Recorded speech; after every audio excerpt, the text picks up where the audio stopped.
finally, the main course, which is tonight's BlueNotes Debate. Social media is now seeing us move out of what I think of in my career as decades of one-way corporate messaging into an era of much more authentic conversation. And it's having a profound effect on how we communicate in business and how we manage in business. Now, luckily tonight we have two CEOs, Mike Smith and Karen Stocks, two new age CEOs, if that's okay to describe you that way, Mike. Your tie's off, I see. And we have two social and organisational gurus, Heidi Mason and Andrew Gruhl, to argue the toss on social's impact on business hierarchy. So without further ado, let me introduce Shane Elliott, literally ANZ's New Age CEO from the 1st of January, to introduce tonight's debate. And please feel free to tweet using the hashtag BNDebates. Thank you. Thanks, Paul, and good evening, everybody. As Paul mentioned, I will be taking over as Chief Executive on the 1st of January. And not only do more people laugh at my jokes now, I'm also finding a whole lot of new friends. And who knows, maybe Mike will even leave me his 30,000 Twitter followers and his 120,000 LinkedIn friends. But before we talk about the future, I thought it was probably a good idea to talk a little bit about the past. ANZ was actually born 180 years ago. And that was the same year that Melbourne was founded. And it was the same year that the first European child was born in what was then Port Phillip. Since then, we've had to deal with and adapt to railways, the telegraph, telephones, airplanes, computers, ATMs, the internet, mobile phones, and now, of course, social media. And at each development point, there were always those who saw it as the end of civilization as we knew it. But in reality, after a settling down period, each of those innovations has enriched our lives. And as we add new ways to communicate, for the most part, the old ways stick around too, but we use them differently. And it's ironic, I think, that for many people, the least use they get from their mobile phone today is actually phoning somebody. Today, we use our phones to take pictures, make videos, read the news, connect with the planet, and of course, do our banking. So who knows how we'll be using them in 5 and 10 years from now. In fact, I joined ANZ less than 7 years ago, and mobile banking didn't even exist in Australia. And ANZ launched the first banking app in August 2010, and now it's one of our most important ways that we interact with our customers. If you think about the big four of social media, Facebook, Twitter, Instagram, and LinkedIn, all of them are less than 12 years old. And they've each changed the way that most people on the planet live their lives. I read a stat the other day, I don't know if it's true, but it's an astounding stat that 1 in 3 minutes spent on the internet globally today is spent on Facebook. That they have already influenced the way we live and the way we work, and who knows where that will lead. Now, a lot of people are scared or intimidated by these changes, but we live in a complex and ambiguous world. For example, despite the explosion in tablets and the predictions of the end of the printed book, share of book sales on e-readers actually peaked out last year, and today the fastest growing segment of physical books is teenage fiction. Kids actually like books. So each technology, whether it's a printed book or a mobile phone or social media, has its place in our lives. I waited until October the 1st this year when I got announced as the new CEO to have my first tweet. I wanted something important to say. And now Twitter has a very small part in my life. And I've been struck by how effective it has been to communicate directly with people who are interested in what we're doing. And although I have to say I'm still getting used to the idea that people are interested in what you're doing and what I'm up to, and I'm also getting used to the fact that what I say online ends up in the newspapers sometimes. I tweeted the other day before an event just in a room just over there that we were kicking off the search for ANZ's core purpose, why we exist as an organisation. And I was a little bit surprised that the next morning to read an article speculating if our purpose was lost and where could it be, offering suggestions that Mike may have already packed it or that I may have left it on the tram. Actually, we haven't finished that work yet, but the research we are doing shows that one key role of ANZ over that 180 years has always been about helping Australia build a better tomorrow by investing in, financing and using new technology, whether it was railways or telecom networks, mobile banking or social media. So look, I'm sure tonight's debate will be light-hearted, or I hope so, but the evolution of social media is a serious business issue. And fortunately, I think the work we've done with both BlueNotes and with our social media team places ANZ really far ahead of the curve. So please enjoy the evening, and I'm looking forward to a lively debate. Thank you.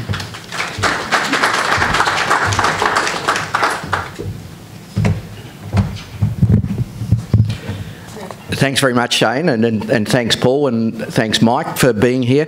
My name's Andrew Cornell. I'm the managing editor of BlueNotes, and I'd really like to welcome you all here tonight.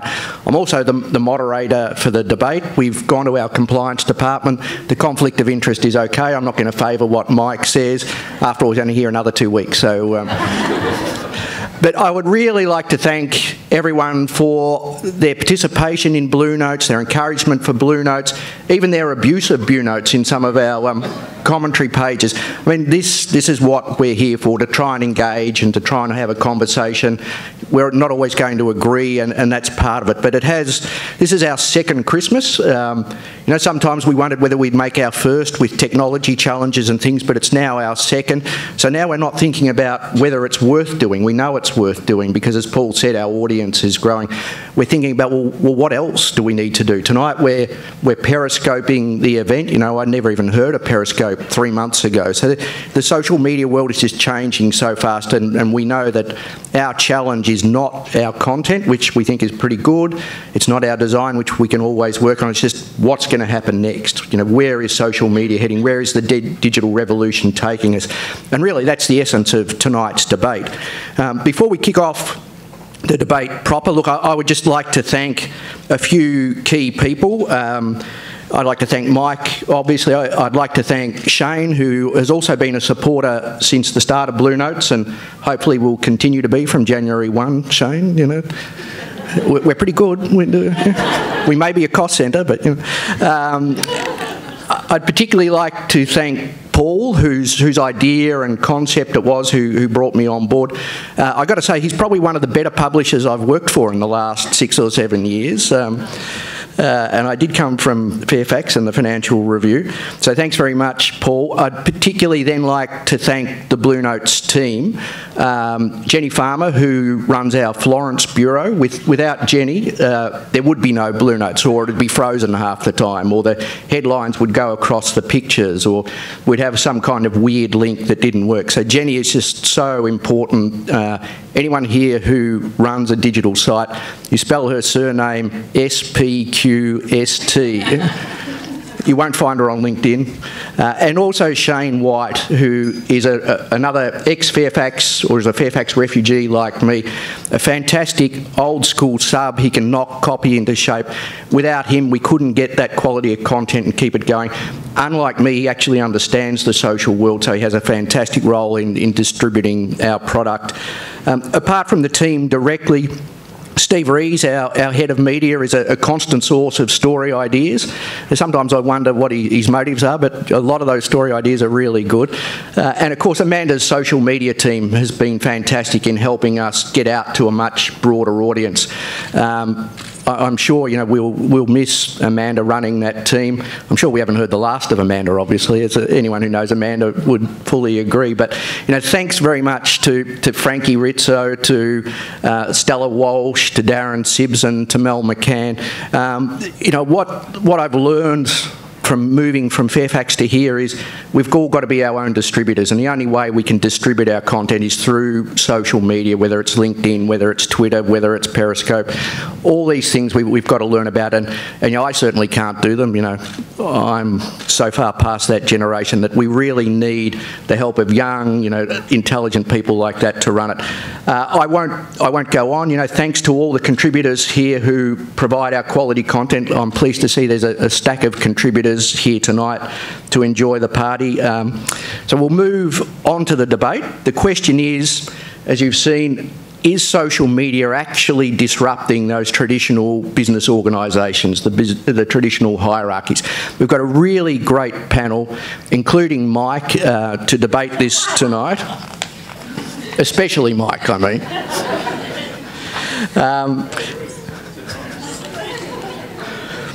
Mike's speaking for the affirmative, that they really are disruptive. But I'll introduce, and perhaps if you want to come up as I introduce, Heidi Mason. Heidi leads the financial officer practice for Australia for Russell Reynolds, finding leaders in finance, risk and treasury. She also works widely in the consumer financial services sector, focusing on insurance, wealth management and retail banking clients. She has really great insights into business hierarchies in Australia, and we're really looking forward to her contribution to the debate. She also does silk trapeze. What is silk trapeze? So Heidi, if you want to come up the front.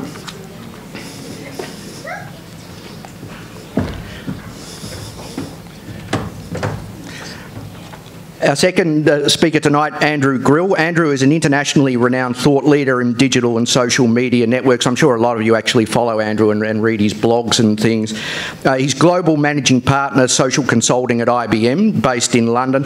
But this is a truly global role. He's always gallivanting around the world, and we're very pleased to have him here tonight for our debate.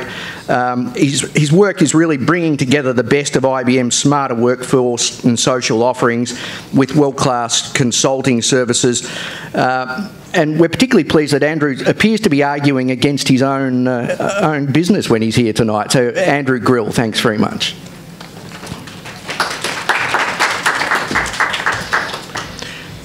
Karen Stocks is our third speaker. She's the managing director of Twitter, so I'm pretty comfortable that she's an evangelist for social media and believes that it is really disrupting and revolutionising our world.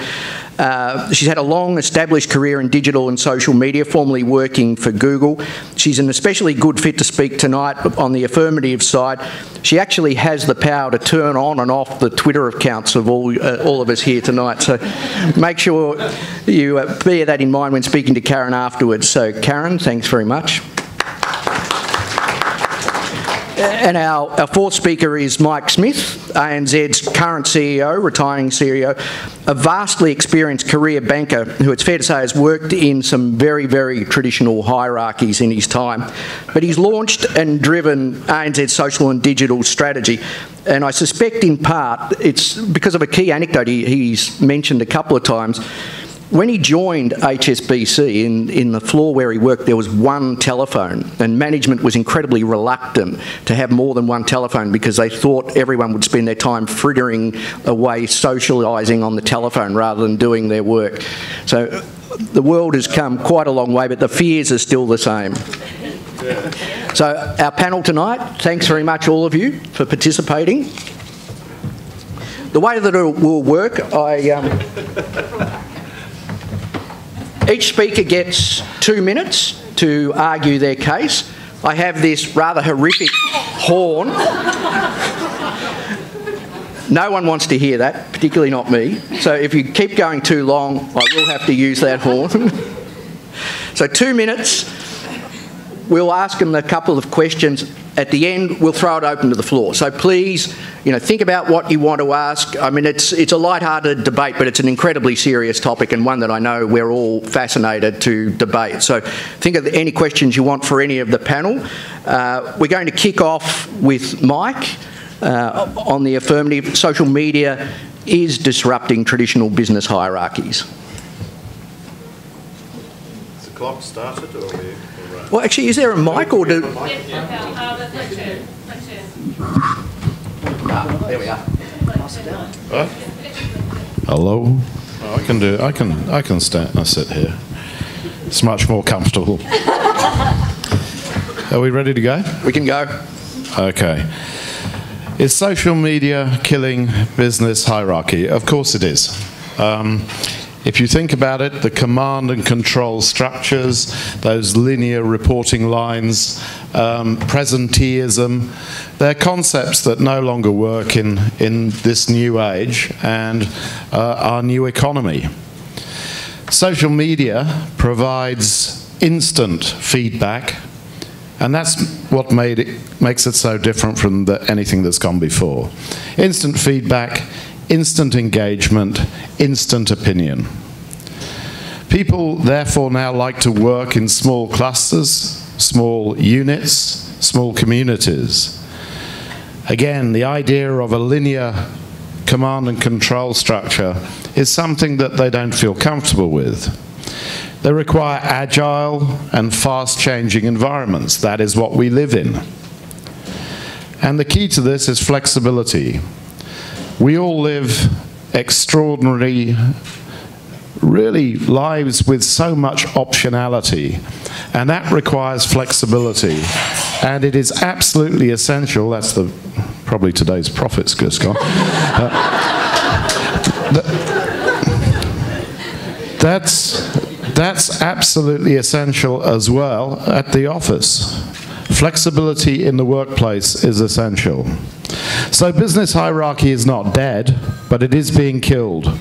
It's being killed by technology and by social media. And I have to ask you two guys, how can you argue with two CEOs? Just you wait. Thank you. Oh, very prompt. Thanks, Mike. In fact, you had 20 seconds to spare. I'll take his 20 seconds. Okay. Well, we'll come back to you, Karen. So, is there only the one mic? Yeah. Oh, yeah. We can hand it around.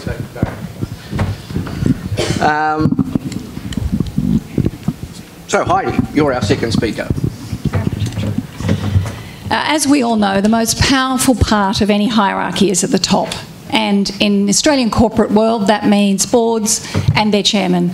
The average age of a chairman on the boards of the ASX 200 is 66 years of age. I think it would be ironic to suggest that that group, which holds so much power yet, is being severely impacted by social media. What is driving the change, and where social media is an enabler, is very much around diversity. The push for diversity and the demand that is coming across the corporate world as we all come to understand that diverse teams deliver much better business outcomes is crafting, particularly for people at all elements, all levels of the recruitment and talent development space, to think differently about the talent, about the people, and about who is in scope. That is where social media is definitely having an impact, and where the force is coming because of the push for diversity. Certain of these tools are enabling changes to occur. Twitter allows people to be heard who otherwise wouldn't be heard. LinkedIn gives us insights on skills and people and talents that are out there. But it is not what is breaking down the hierarchy. It is not what is changing the process. The process is this lovely push that is broader now and at a tipping point and being enabled by these new tools, but we are not yet at a point where it is having the serious impact. The impact is coming as much from a whole raft of other things that are happening. Very traditional directors are getting out and about and forcing themselves, encouraging themselves to meet half a dozen new people every week. That is having every bit as much impact as the social media raft. So there are lots of good things driving this change. It's a great healthy change. It's at a great point, but unfortunately I'm not going to give the credit to social media. Well, thanks very much, Heidi. Karen. Okay, so who here remembers the C-suite? The CEOs, the COOs, the CFOs, the CMOs. You know the type: white, middle-aged men, navy pinstripe suits, used to wear blue ties, not anymore, carrying a leather briefcase, a money clip, you know, calling their male colleagues mate and their female ones darl. Everyone wanted to reach them. Why was that? Because they were the ones that controlled the information. They were the money men and they had big budget. How the world has changed. They hoarded knowledge because knowledge was the ultimate power, and they only ever shared that power with white, middle-aged men, pinstripe suits. You get where I'm going with this. Now, how social has changed that. How giving everyone a voice has changed that. So social is the ultimate levelling of the playing field. With the democratisation of access and the dissemination of information, the power hierarchy has been completely disrupted, and it has basically been turned on its head. The reality is, and it could be anyone, old, young, Caucasian, Indian, Chinese women, maybe the even odd middle-aged white man, everyone has the power to influence and get their message across. So where is the power growing? The power is now in the S suite, the social suite. So you're either on board the S train or you're the only one left on the platform. You're either connected to the conversation or you're not. And decisions are no longer made only around a board table in closed-door meetings in ivory towers. They're crowdsourced, they're discussed, and they're evaluated on platforms and social media. New and innovative ideas live or die on the back of public opinion in the social world, and those opinions can be from your next-door neighbour, it could be from a person at the board table, or it could be a complete stranger halfway round the world. In the traditional model of the power hierarchy, a bunch of suits would have made that decision, and that would be that. However, hasn't that changed? Let's take, for example, Taylor Swift and Apple. Apple had a policy where they said, you know what, we're not going to pay artists when we do a free 3-month trial of their platform. Taylor Swift, using Twitter, basically went, dear Apple, I don't think so. Love Taylor, I'm withholding my information. I'm holding my music streaming rights. What did Apple do? They listened to her, they changed their policy. How did they communicate that? Via social media. Dear Taylor, yep, you were right, love Apple, we're changing our policies. Now, people who are active on social media are now the stars. It's no longer the middle-aged white men on the front page of the Financial Review. We're actually hearing people getting media requests. Last 3 points, we look at Malcolm Turnbull, Barack Obama, they're all on Twitter. Even Vladimir Putin is. Rupert Murdoch, Donald Trump, actually I'm not doing myself any favours here, am I, are on Twitter. And finally, the last bastion of hierarchy, where was the royal baby announced? Oh, that was social media, that was Twitter. Thank you.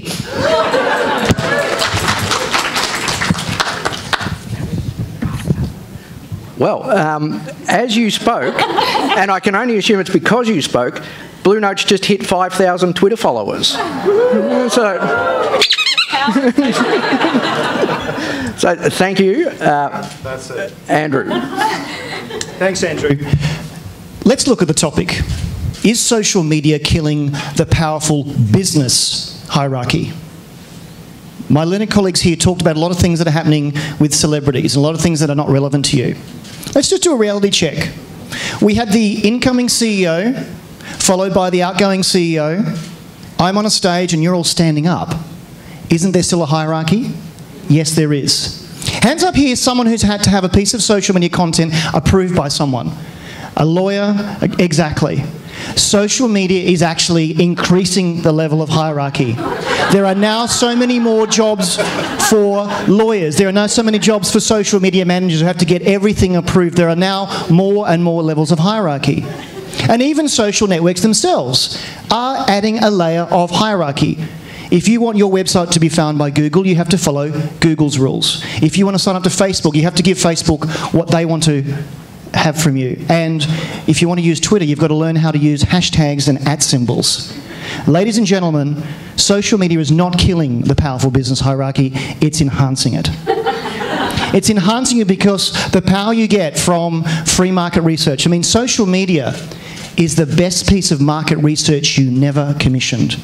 Doesn't kill hierarchy, it enhances it. At IBM, we have 4,000 millennials around the world in 61 countries that are giving us amazing insight about what millennials think.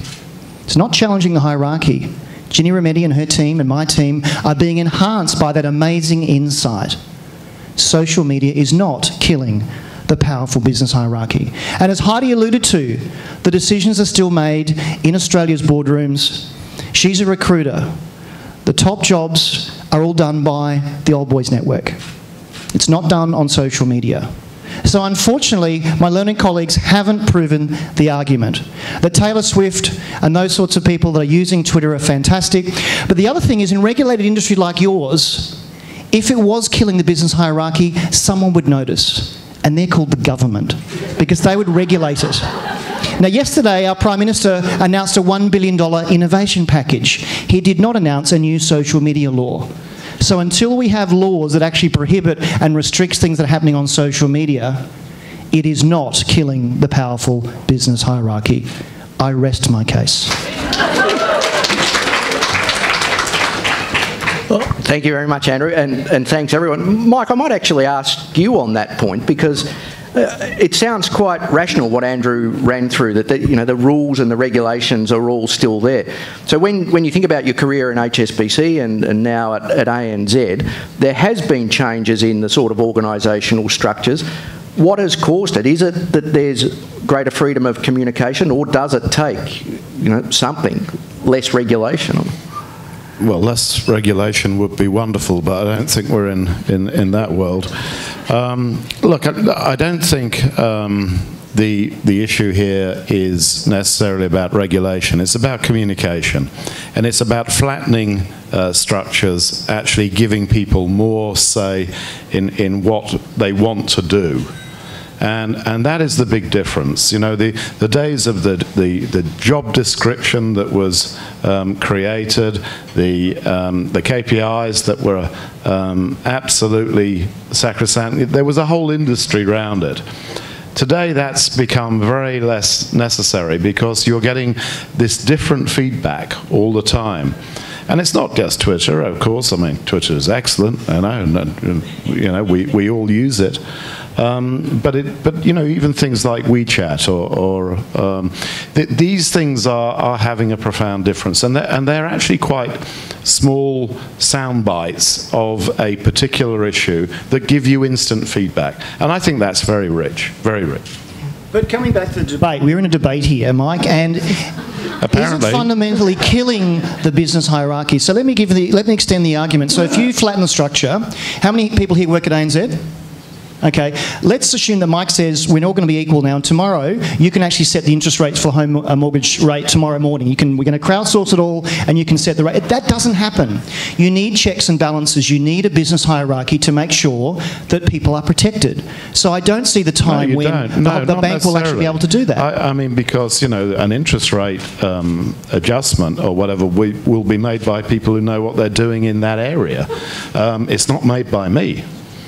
I think that's the sort of thing that, they are taking feedback all the time from their customers. I mean, that is exactly what needs to happen. And actually, one of the other points that got raised, Heidi, was that hiring is still done the same way. Well, it's not, because one of the reasons I'm no longer at the AFR is there's no more job ads for C-suite in the AFR, and they can't, they've got no money. But is it social media that's disrupting that to the extent that you could do these hiring and create these organisational roles socially, or is it still the old voice networks? I think at certain levels, absolutely. Social media is having a very distinct impact, and this awareness around who's out there and what their skills are is an important part of how you identify talent. It's not how you calibrate talent.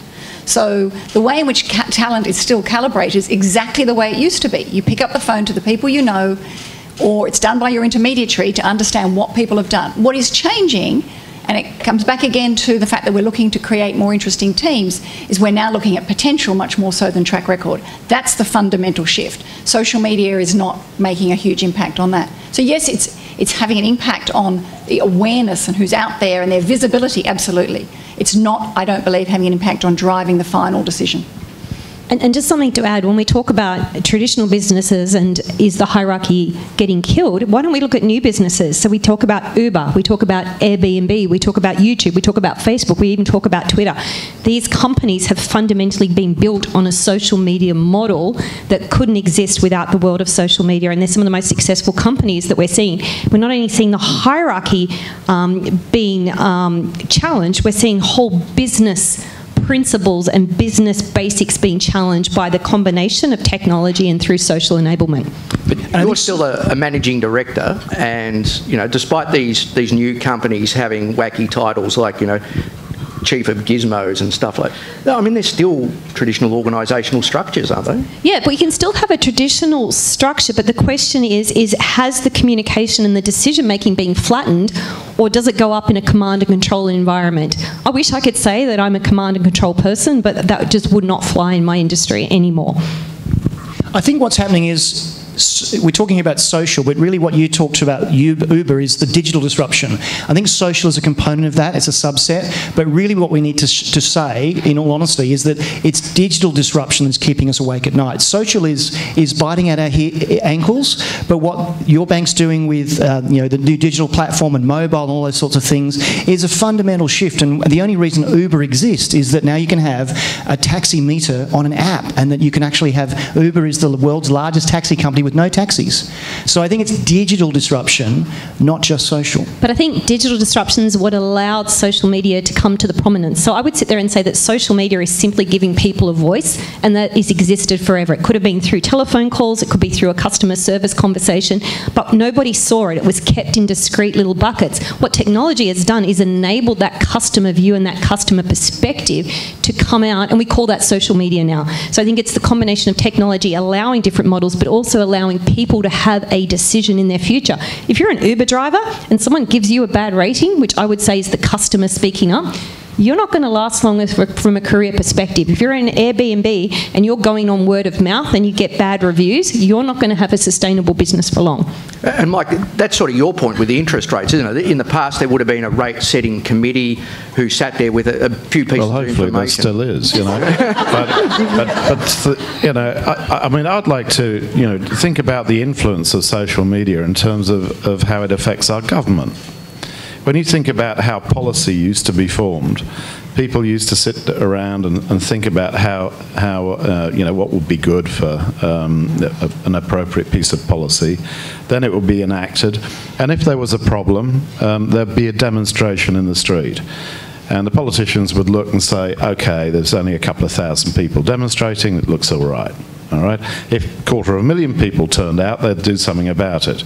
Now, if you have 1,000 people off the back of a tweet, they get worried, and we get policy on the fly. Now that may not be a good thing, but it is certainly changing the way that government behaves and is structured. And I agree to a point, but... Hang on. We have got a fantastic audience here. So let's go to the audience. I'll come back to you if there's silence, Andrew. But I can't even see. Oh, yeah. Kevin, there's a question. Do you follow WeChat? No, I don't. I mean, I know who they are. Yeah. It seems to me that one of the important roles of the corporate hierarchy is to set corporate culture. And we know that in the rest of the world there is a bit of concern about corporate culture in banks. Social media has obviously got lots of influences in the way that people respond to each other, the ways in which they develop the ideas they have. Is social media helping corporate culture in banks or not? Look, I think it probably is, because it is bringing things to the fore, and I think the thing about social media, there's very little check and balance on it. Now that's a good thing and a bad thing, but I think that the fact that so much is now in the public arena, that's probably a good thing, and certainly for banks. I mean, you know, I'm a great believer that your culture is something you have to live, and you have to stand by. And if you get it wrong, you've got to fess up to it and fix it. But social media is certainly something that makes that point and brings situations to light. And Heidi, do you see that from your perspective, dealing with these companies, that they do see social media feeding into their cultural debates? I think that very well managed it can be. I think at the end of the day it can also be a lot of white noise. I think to actually drive a fundamental change in the culture, obviously listening to your people is a key way to do that, but how much of it comes more from the debate as people physically get together and challenge each other is, I think, a much richer tool and a much more powerful tool.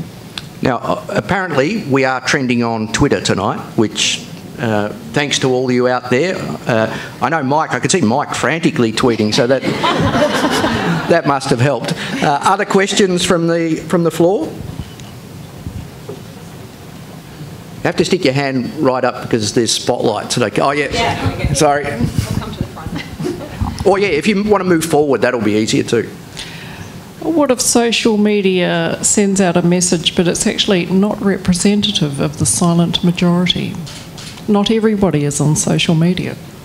Yeah, maybe one for you, Karen. Yeah, no, absolutely. And I think social media, as with all forms of communication, should be part of a balanced portfolio of decision making, not just the single source. I would sit there and say is, you know, when we look at historic media and the power Rupert Murdoch has had on the press and the faith we all have in newspapers, is that evenly distributed, or is that the priority and the perspective of a group of individuals pushing their message across? When we talk about newsrooms, when we talk about sports coverage, is that evenly distributed around that, or is that a group of people making that decision? So to me, social media, never take it solely just as a single source. It's part of a balanced portfolio of a different perspective that you can bring in.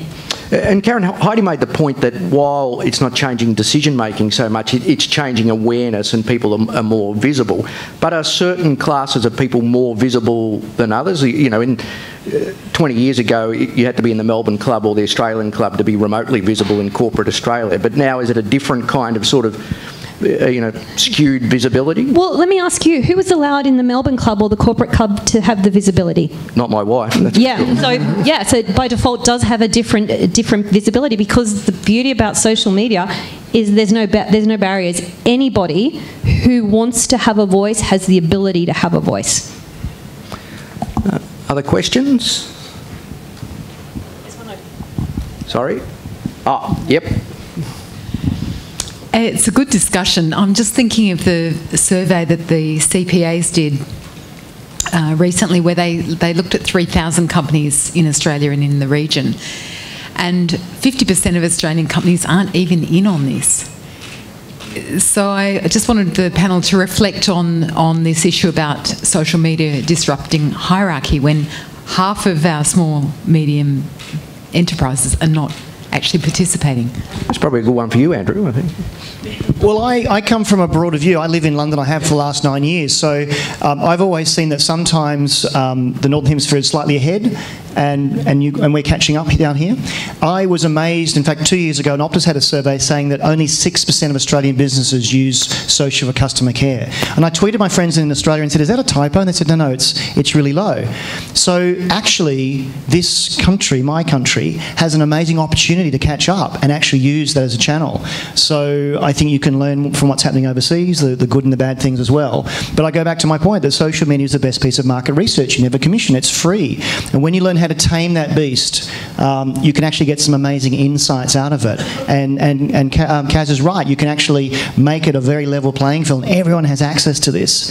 But to your point, those businesses that don't know that. Now, we know how the story ends. 15 years ago, I was asked by people, should we have a website? Should we have an internet strategy? We know how the story ends. I bet my career that the story ends well for social. Is that right, Mike? Sorry, Karen, I'll come back to you. No, all I was about to say is reflect on the comment you mentioned about Mike around phones, and it seems like we're playing that cycle again. Phones are such a terrible distraction. They're attached to us 24/7 now. So, is it a competitive advantage, you know? Sorry, what? Social, you know, if you are one of these socially switched on organisations, I think it has to be. I mean, you know, this is the way the world is going. It's the way the world is now moving. And as I mentioned earlier, we live this life of such optionality. We need far more flexibility and agility in how we manage our lives. And we have to bring that to everything we do. And social is a brilliant way to do it in terms of the communication. Would you build that into, when you've got a great candidate and they could go to any number of jobs, would you build the sort of social advancement of a company into the attractions for that company yet? I think it's a measure of how sophisticated the organisation is, yes, absolutely. And likewise an individual. I interviewed a banker the other day who said, do I really need to be on social? And I said, of course you do. It speaks volumes for your currency with technology if you do or don't have a LinkedIn profile. Can you tell us who that was? Will it make any difference to you getting your next job? I still don't believe so. Other than to not have it is reflective of a bigger issue around, are you not technology savvy? Or just a closed mind, frankly. Yes, yeah. Other questions? Sorry, yep, down here.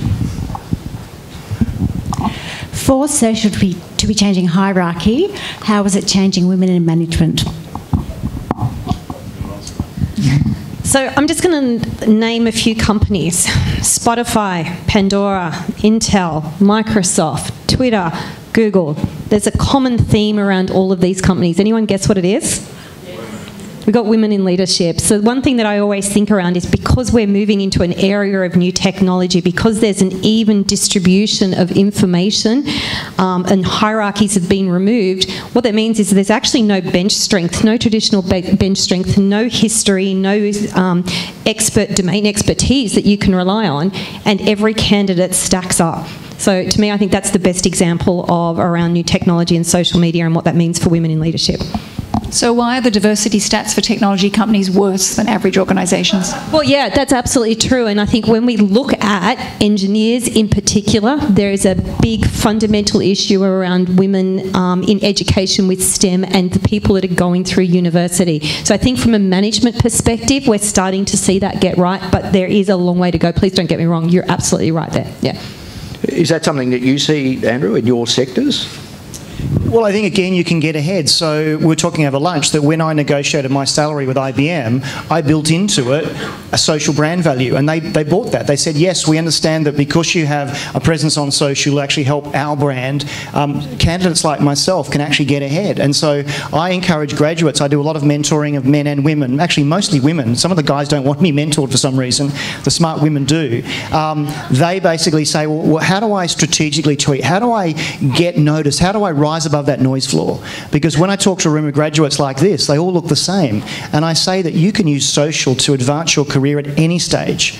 And the smart ones go, yeah, I'm going to do that. And you know what? When I give a talk, I know who's going to be successful. The ones that follow me on Twitter and link me on LinkedIn after my talk, I know they're ones that are going to be successful because the others don't care. Maybe you should ask Andrew how he ended up on the stage. Oh, you did set yourself up for that. You really did. This is not about hierarchy, so I'm happy to tell the story. On the 15th of January 2011, I was flying from Seattle to San Francisco. And as I always do when I land somewhere, and I did when I landed in Melbourne, I tweet. And I tweeted, "Arrived San Francisco." Another Australian, Anti-McGregor Day, who I'd never met, saw my tweet and said, why don't we catch up for lunch at Fisherman's Wharf, which we did. That led to an interview with my last role when I was the CEO of Cred, and 18 months into that role, IBM came knocking. So if I had not sent that tweet, I wouldn't be standing on the stage today. It's not about hierarchy, it's about social serendipity. So we're sort of getting towards the end, so anyone's got any last questions, think of them now. But Mike, if you were starting off, you know, if this was 8 years ago now, but we are where we are today socially and digitally, and you were looking at your leadership team, would you be looking at their social footprint today? Oh, absolutely. Absolutely. Yes. And would you have any metrics around it? Would there be...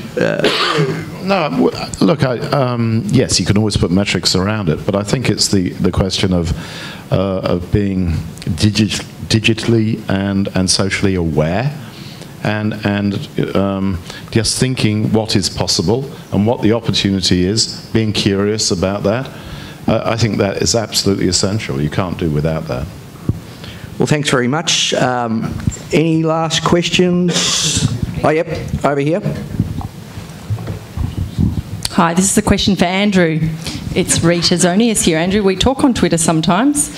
We just rolled out our enterprise social network at ANZ. So who's in charge there? Is it the hierarchy or the hierarchy?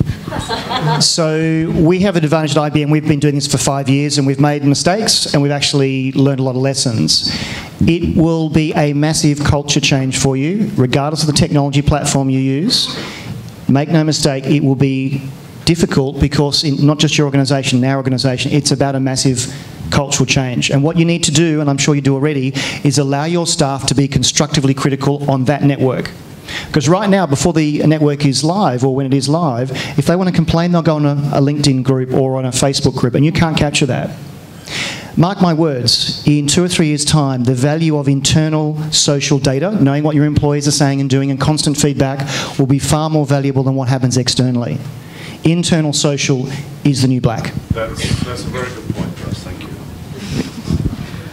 Well, look, thanks to everyone on our panel. We are going to have a vote to see who wins tonight. I'm going to use Rita. I hadn't heard hierarchy. That's fantastic. So, speaking in favour of the new hierarchy were Karen and Mike. Speaking not in favour of, but recognising that the old hierarchy still rules, were Heidi and Andrew. So a show of hands, Heidi and Andrew, who thinks won the debate? You have to put your hands up. That's how it works. They're all tweeting. Oh, yeah, okay.